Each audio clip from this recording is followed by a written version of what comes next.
Abby. This is Abby Matt Reads, and welcome to part 2 of my 2019 wish list, where I'm going to be telling you about all the books I want to reread in 2019. Obviously, I don't remember all the details to all these books, which is obviously a reason I want to reread them, but I will tell you why each book has a special place in my heart. Today, the library I'm coming at you from is this is hard to pronounce, the Clementinum Library in Prague in the Czech Republic. It's absolutely beautiful. It opened in 1722 and it's been voted the most beautiful library in the world by bored panda readers. And I can totally agree with that if you can look and see all these gorgeous linings. The fact of this library is that the recording of local weather began there in 1775 and has continued ever since. So let's get on to see which books I want to reread.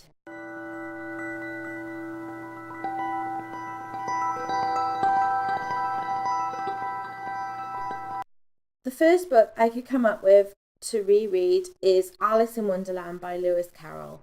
Now, I have been meaning to reread this for the best part of last year, actually, because I have been promising, I don't know if you've seen it or not, but I have been promising to do a kind of video on Alice in Wonderland and how I relate to certain parts of it with my BPD.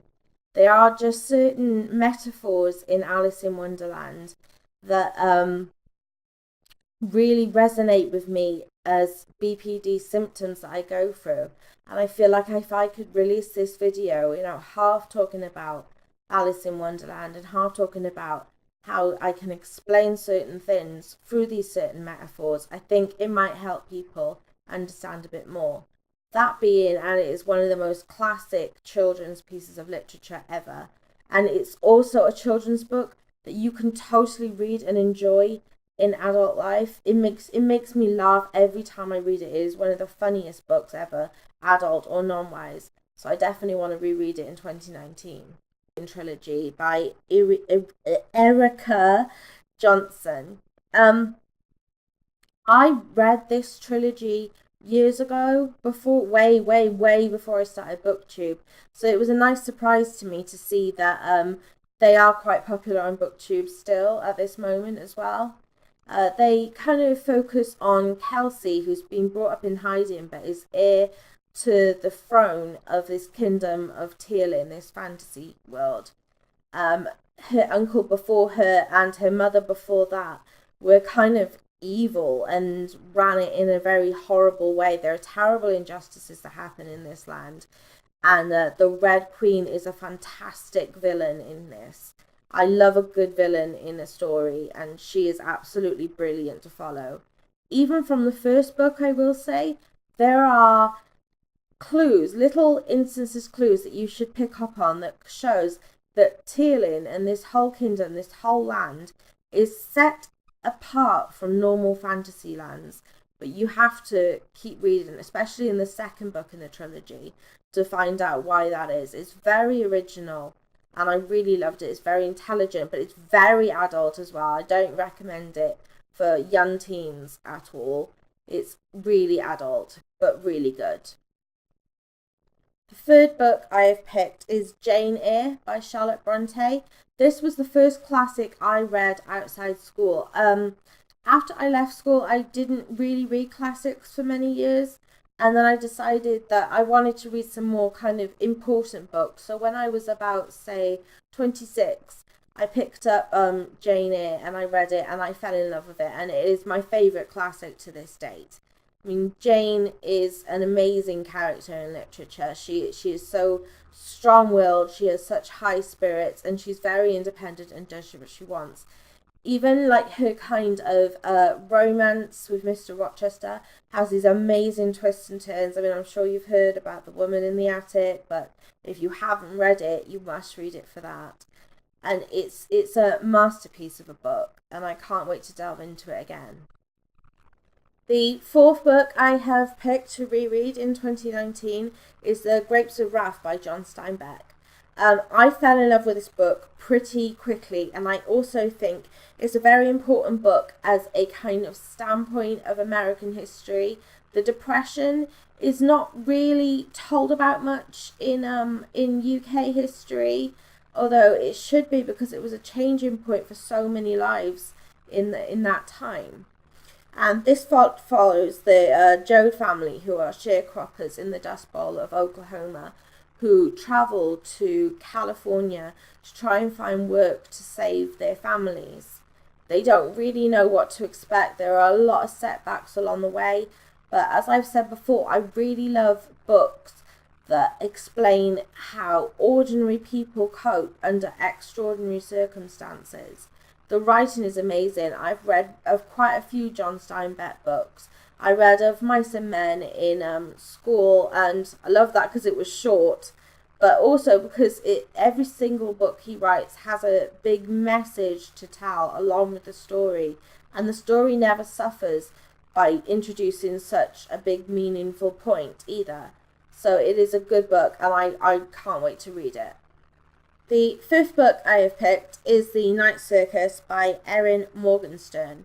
Now, I don't remember much of this book actually, except that I loved it. So for me, it's going to be like picking up a brand new book, but without the fear of disappointment, because I know I will already love it.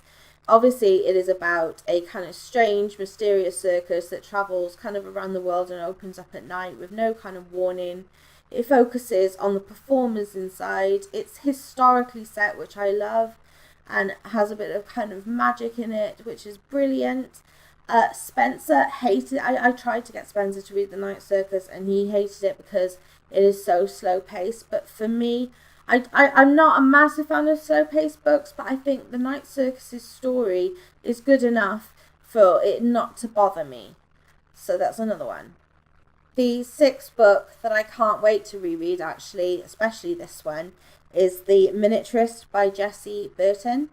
I love this book so much. It's like historically set with a bit of a magical twist. It's very original. It begins in 1686, where I think it's Nella goes to Amsterdam to meet her new husband for the first time. The husband's sister, Marin, is my favourite character in this because I love formidable female characters in this, and she is formidable. And the husband buys Nella a miniature version of the house she is now living in, and mysteriously some kind of miniatures kind of are sent to Nella, and they kind of but know her exact situation, as though the person creating these miniatures knows her secrets, knows things that are happening inside the house and what might happen soon. It really grabbed my attention as something original, and I thought it was just a really good idea for someone to come up with something that's actually quite innocent, as a miniature house and miniatures, and quite cool and colorful. And as a kid, I really wanted a dollhouse. I really wanted miniatures and things like that. I never got them. Boo-hoo, poor me. But this book really grabbed my attention, and I'm really looking forward to reading it in 2019. Okay, so that concludes. It was kind of a short video, but I just wanted to add that these books are some of my favourites that I've read over the past few years, and I've left them a while, especially since moving. Some of them have got lost, but we're decluttering at the moment, so I know I'm going to find them again, and once I do, I will want to reread them. I hope you have enjoyed this video, and I'm glad it's been a short one because it's people's attention spans, So my Twitter is @AbbieMacReads. My Facebook page is facebook.com/AbbieMacReads. If you've liked this video, please give it a thumbs up. I really appreciate every single like. If you are new, I would love it if you subscribed. Like I say, help me grow my tiny little channel, because this is a hobby to me, but I am quite competitive. I'm not too worried about the subs, but it is a bonus, I will say, when people do subscribe. So please do that. And in the comments below, if you have read any of these books, if you're interested in any of these books, let's have a conversation about it. And please tell me what books you want to reread next year. Okay, so thank you for watching, and goodbye.